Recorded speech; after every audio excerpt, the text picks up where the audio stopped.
mofinaina isan'andro atolotry ny mpitandrina rakotina valina maoly.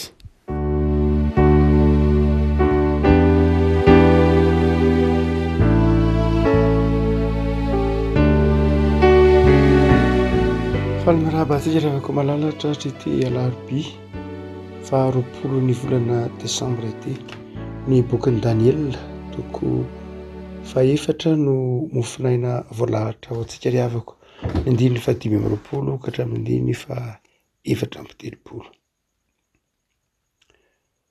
Vakintsika amin'ny anaran'i Jesosy. Izany rehetra izany no nanjohan'ny Nebokadnesara mpanjaka, ary no ny afaka 12 volana dia nitsangatsangana teny tampon'ny tranony tao Babilôna izy. Ary ny mpanjaka niteny taminy ka nanao hoe: tsy ity va no Babilôna lehibe izay nataoko lapan'ny fanjakana tamin'ny apen'ny heriko mba ho voninahitry ny fahalehibiazako? Raha mbola teo ambavan'ny mpanjaka ihany teny dia nisy feo latsaka avy tany an-danitra nanao hoe: ry Nebokadnesara mpanjaka, ianao indrindra no anaovana hoe ny fanjakana niala taminao, fahoroahana hiala amin'ny olona ianao, ka ho any amin'ny bibidia no fonenanao, ampihinanana ahitra toy ny omby ianao, ary fetrandro 7 no laniana aminao ambara-pahafantarao fa niavo indrindra ny manapaka amin'ny fanjakan'ny olona ka ny manome izany ho an'izay tiany. Tamin'izay indrindra no nahaterahan'ny izany tamin'ny Nebokadnesara fa noroahina niala tamin'ny olona izy ka nihinana ahitra toy ny biby, ary ny tenany dia kotsan'ny andron-lanitra ambara-panirin'ny volony sy ny ho toy ny an'ny voromahery, ary no toy ny hohony ho toy ny an'ny vorona. Ary rehefa tapitra ny andro, izaho Nebokadnesara nanandratra ny masoko tamin'ny lanitra no hody tamiko indray ny saiko, ka dia nisaotra ny afo indrindra, ary nidera sy nankalaza izay velona mandrakizay, ny fanapahany dia fanapahana mandrakizay, ary ny fanjakany ahatratra ny taranaka faramandimby, ary ny mponina rehetra ety an-tany atao tsinotsinona, ary manao izay sitrapony amin'ireo marobe any an-danitra sy amin'ny mponina ety an-tany izy, ary tsy misy mahasaka anazy na manao aminy hoe inona no ataonao. Tamin'izay dia nody tamiko ny saiko, ary nody tamiko koa ny fahalehibiazako sy ny voninahitro ho tapihan'ny fanjakako, ary ny mpanolotsaiko sy ny andren-dahiko nikatsaka ka nampitoerina teo amin'ny fanjakana sady nanampy ny ahy ny fahalehibiazana malaza. Koa amin'izany izaho Nebokadnesara midera sy mananatra ary mankalaza ny mpanjakan'ny lanitra, marina avokoa ny asany rehetra, ary araka ny rariny ny lalany, ary izay mandeha amin'ny fiavina vonana dia hainy ahitry. Ray masonao manamasinana ny fahamarinana ny teninao ny fahamarinana. Amen. Ity Daniela toko fahaefatra ity moa rehefa malala dia miresaka ny nofin'ny Nebokadnesara nahita hazo maitso, hazo lava be, hitantsika manomboka amin'ny andininy voalohany ka hatraty amin'ny andininy 17 mihitsy ary. Izay nakany Nebokadnesara ireo olona manam-pahendrena rehetra tao aminy hanazava ny dikan'ilay nofy aminy. Ny andininy fahaefatra amby roapolo sy ny manaraka rehetra moa dia miresaka ny 5 amby roapolo ka hatramin'ny 4 amby telopolo dia miresaka ny fahatanterahan'ilay nofy araka ny voalaza teo hoe nisy hazo nipaka teny amin'ny lanitra mahitso tsara, ary nialokalofan'ny biby, nialokalofan'ny vorona, kanjo nisy niteny avy tany an-danitra nanao hoe kapao io hazo io, rantsano, fa ny fotony kosa avelao io. Dia Daniela nanazava tamin'ny Nebokadnesara manao hoe ny fanjakanao zany, ny fanjakanao dia namiratra, ny fanjakanao dia fantatra manerana an'izao tontolo izao, saingy ho kapaina ianao ary ho alàna amin'ny fanjakana mandritra ny andro maromaro, mandritra ny volana maromaro, mandritra ny taona maromaro, teneniny ato mandritra ny 12 volana. Ary dia rehefa avy eo dia miverina indray ianao ao anatin'ny fanjakanao, ao amin'ny mandritra ny fehitrandro ray miampy fehitrandro ray, fehitrandro roa satrasaky ny fehitrandro. dia ny fahatanterahany zay no asehoan'ny bokin'ny Daniela toko faefatra teo. Toka mamaky lay mofinainy tsika dia mahatakatra lafin-javatra roa lehibe. Ny voalohany any dia ny fahamarinany tenin'ny Ezekela mpaminany hoe ny sitrak'Andriamanitra de tsy ny hafatesany ratsy fanahy akory, fa ny sitrak'Andriamanitra de ny fibebahany. Mafy ny nazo an'i Nebokadnezara mandra-pivery ny sainy fa tsy nafoin'Andriamanitra akory, na de mpanjaka niavonavona na nambony tena ny rehareha azy de tsy foin'Andriamanitra. Na miveran'Andriamanitra haka-lesona toy ny biby, ny raokahatra toy ny biby, no niavonavona, no ny fiheveran-teny ho zavatra, no ny tsy fieritreretana ny hafa, de naveran'Andriamanitra ho toy ny biby. Mandra-pahatonga ny sainany ray niverenany tamin'ny mpiarabelona taminy. Andriamanitra mamindra fo tsika. Zay mahatonga ny Daniela ny teny manao hoe le azo ange tsy tapaka fa mbola ao amin'ny fotony ihany, mbola ao ihany io azo io. Zany hoe mbola miandry anao ihany ny fanjakanao rehefa mibebaka ianao ry Nebokadnezara. Andriamanitra rehefa ko malala de ny mamaky an'Andriamanitra tsy ny fahafatesany ratsy fanahy tsika. Tsy takatsika olombelona Andriamanitra. Andriamanitra manam-paharetana. Andriamanitra famindram-po. Andriamanitra maharitra miandry ny fiovantsika. Mamaky an'Andriamanitra tsy ny animba tsika, tsy ny havery tsika, tsy ny animba ny fiainantsika, fa ny mamaky an'Andriamanitra de ny fiovampo. Miandry an'izay fiovampotsika izay mandrakariva Andriamanitra. Fa ny faharoa zay naseho ny tetejotra masiny ty tsy hoe Andriamanitra mamindra fo ka manam-paharetana ihany, fa Andriamanitra koa ny fiafaran'ny planin'Andriamanitra de fanehoana fa izy no mitondro zao rehetra zao, ay mandahatra raha ohatra zao, mametraka zay tiany apetraka, manaisotra zay tiany alana, manitsy zay tiany ahitsy, mana fahefana feno amin'ny zavaboary ny Andriamanitra. Ny tanjon'ny zany fitondran'Andriamanitra zany de hanomezana voninahitra ny anarany. Re afako mazava io, tsy zakan'Andriamanitra ny avonavona, tsy zakan'Andriamanitra ny fiheveran-teny ho zavatra, tsy zakan'Andriamanitra ny fisaloran'ny olona ny voninahitr'Andriamanitra sy ny fahefan'Andriamanitra ho azy, ary dia mikapoka Andriamanitra, manitsy Andriamanitra. Ao anatin'izany fanitsian'Andriamanitra izany anefa de maniraka mpanompo Andriamanitra, maniraka fiangonan'Andriamanitra mba hampahazava ny olona zay ao anatin'ny fanitsiana ataon'Andriamanitra aminy ny dikany.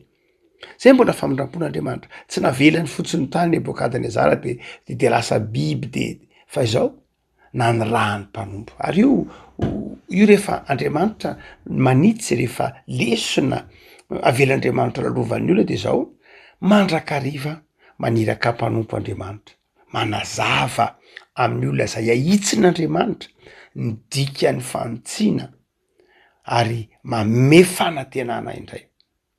Daniela eto any de marina fa mahery ny tenin'ny Daniela, saingy ny votoaty ny tenin'ny Daniela eto de nampahery ny Nebokadnezara. Ary zany re afaka no feoan'ny fiangonana.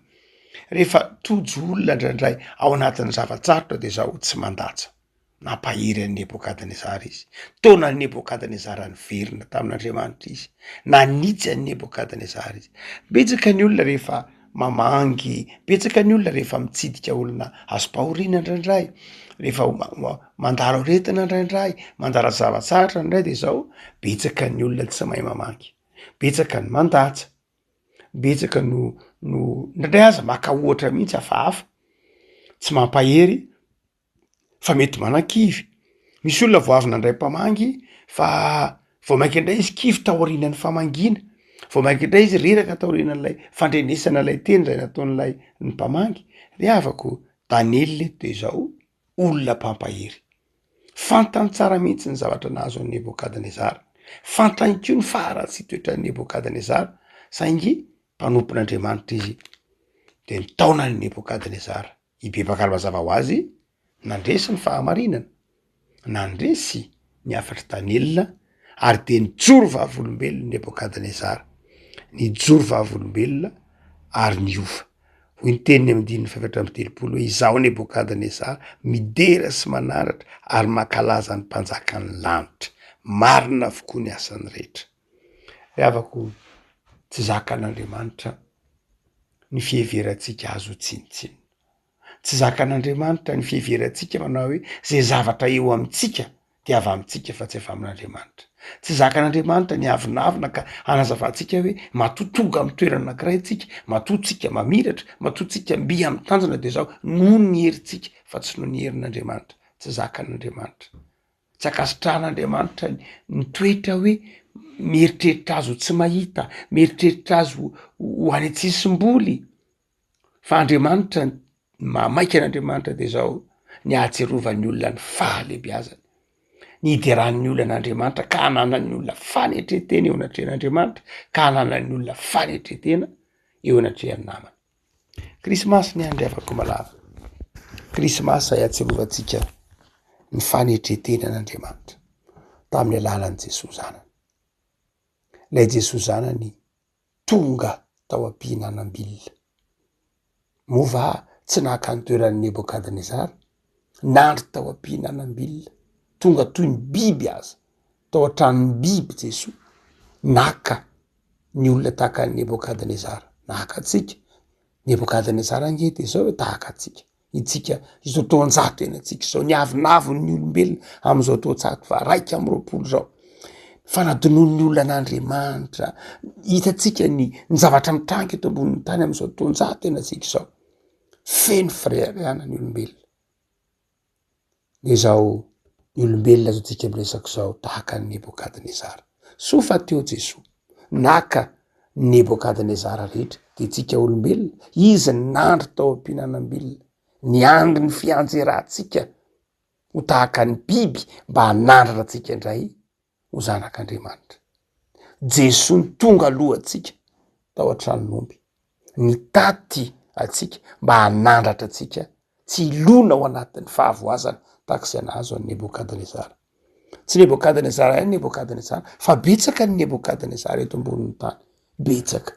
Sofa teo Jesosy niandry tao am-pihinanam-bilona, niandry mba hanandratra atsika, niandry mba hatonga atsika tsy hijanona amborana maro, taona maro, tsy hijanona 7 taona, tsy hijanona 3 taona sy tapany. Daniel manana fomba fanosana taona be dibe.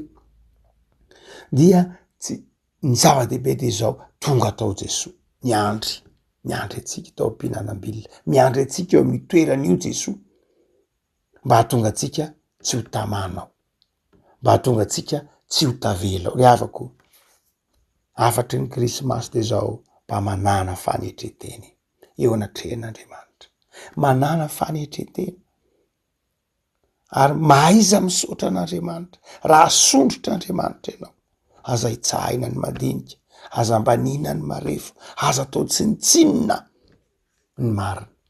Raha sondrotr'Andriamanitra ianao, meteza anana fanetretena.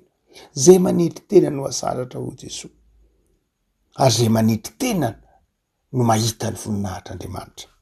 Krismasy ny andro engany evanginin'ny fanetretena an'Andriamanitra isika, engany evanginin'ny fanetretena an' Jesosy isika, ka ho hitatsika am'izao Krismasy zao lay fisandratan' Jesosy sy nanandratany atsika niala tamin'ny lotony zao tontolo zao, ka hiteny tahaka ny Nebokadnezara manao hoe mpanjakany lanitra izy ary marina avokoa ny asany rehetra, araka ny rary ny lalàny, ary zay rehetra mandeha amin'ny fiavina vorana de hainy ahitry.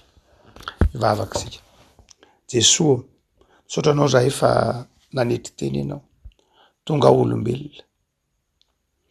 olombelona nanaisotra anay tao amin'ny toetra mahabiby, toetra biby miaina ny fahakalana, ny fireharehana, ny fiheveran-teny ho zavatra, ny tsy firaharahinanao mihitsy aza, mifona tompo ary misaotra koa nefa noho ny amin'ny zanako malalanao nanaiky nandry tao am-pihinanam-bilona mba hahatonga anay tsy hirahokahatra tahaka ny Nebokadnezara.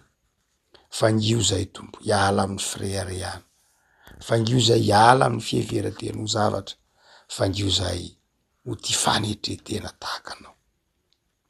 De jereo tompony tsiraray avy am'izao akatoko ny krismasy zao, ataovy miona aminao, ataovy mahita ny voninahitrao, ary tefeo ho mpanompo mana fanetretena tahaka anao Jesosy. Jereo reo marary tompo sy trano, jereo reo manana olana ampahirezo, jereo reo zay mijaly omeo anjara masoandro anjara fifaliana Andriamanitro am'izao krismasy izao. Fa natao hoan'ny olona rehetra ny zanako malalanao, natao hoan'ny rehetra ny krismasy hitondra fifaliana ho anay. Omeo anay koa ny fomangoraka, fotiavana, ty namana hizara am'izao krismasy zao, indrindra omeo anay mifanetretena afoy am'izao krismasy zao. Misaotra Jesosy. Amen.